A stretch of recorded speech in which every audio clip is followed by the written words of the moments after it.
السلام علیکم.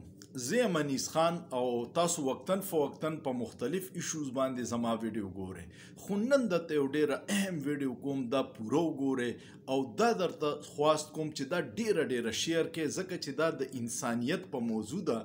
زما نن ملاقات د یو داسې ادارې د خلکو سره وشو چې زما له خوشحاله شو چې څومره بهترین اداره ده او د هغې هغه خلک څومره انسانیت دوست رویه ساتي.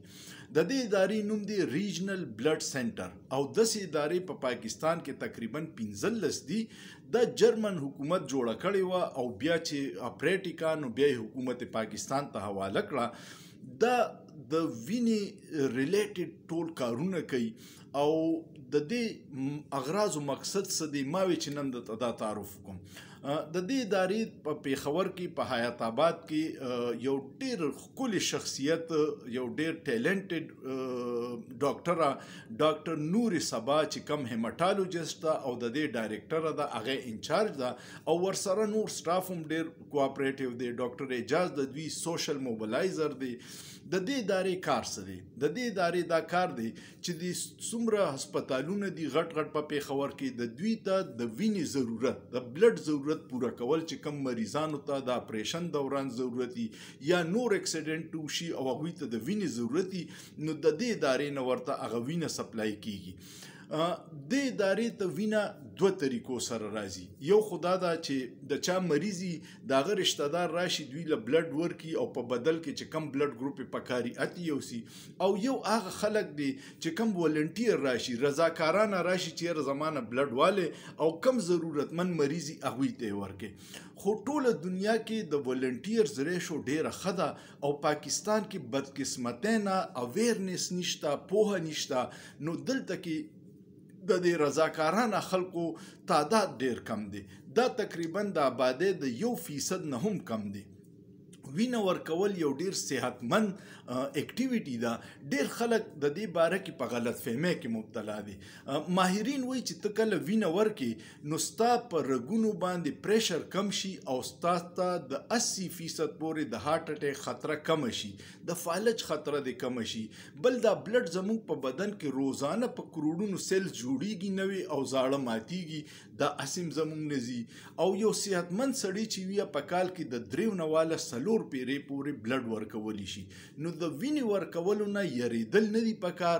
دا ډیر صحتمند اکټیویټي ده او دا د بدن ضرورت دی چې ته چاله وینه ورکې نو ستا بدن باندې څه منفي اثرات بالکل نه پرېوځي. ډونیشن د بلډ په دویمه دینی فریضه دا ده چې قرآن کې ویلي دي چې د یو انسان ژوند بچ کې لکه د پوره انسانیت ژوند چې بچ کې. اوس تا چاله وینه ورکړه او هغې باندې یو ضرورتمند مریض د اکسیډنټ د اپریشن کې بچ شو، د دې صله به الله پاک تعالی درکوي. نو دوه فایدې شوې. یو دینی فایده شوه چې موږ ته به ثواب میلاویږي، یو زمونږ په بدن باندې د دې ډیر پازیټیو ډیر مثبت اثرات پیښیږي.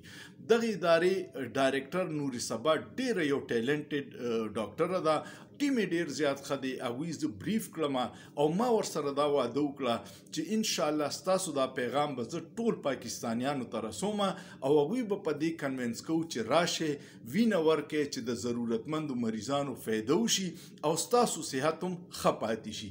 نو وقتاً فوقتاً به انشاءالله د هغوی پروګرامونو کې شرکت کوو او چې څومره زموږ نه کیږي نو تاسو به هم راسره یې، زه به هم یم چې د دوی دا اداره کامیابه څنګه چې چلیږي نور هم کامیابه شي او د پیښور او د خیبر پښتونخوا د خلکو د وینې ضرورتونه ما او تاسو پوره کړو. ما سره به دا وعده کوئ چې یو خو به دا ویډیو ډیره شیر کړئ چې خلکو ته دا پیغام ورسي، او دویمه چې کم صحتمند کسان دي د 18-20 سال نه بره او د 50 ساله پورې هغه ورتلی شي او په خپله وینه ورکړي. دې اداره کې دومره لیټیسټ ټیکنالوژي والا ماشینونه دي چې ما ته په اول ځل پته ولګېده. په دې وینه کې ډیر زیات ریډ بلډ سیلي، وایټ بلډ سیلي، پلیټلیټس دي. دا اداره کې داسې یو ماشین دی ډیر ایکسپنسیو دی چې هغې نه صرف هغه یو اجزا چې کم مریض ته پکاري هغه ترې راوالي او نور بلډ واپس تا ته درکړي. نو دا ډیر ناشنا شیزونه دي. تاسو ته کوم موقع ملاو شي په حیات آباد کې د برن سنټر سره خواته ریجنل بلډ سنټر دی، هلته لاړ شئ، ویزیټ وکړئ او خپله وینه ورکړئ. واده به راسره کوئ چې دې کار ته به توجه ورکو او دا پیغام به هر رشتہ دار ته گاونډي ته کمیونټي ته رسو چې وینه ورکولو کې صحت دی څه نقصان پکې نشته.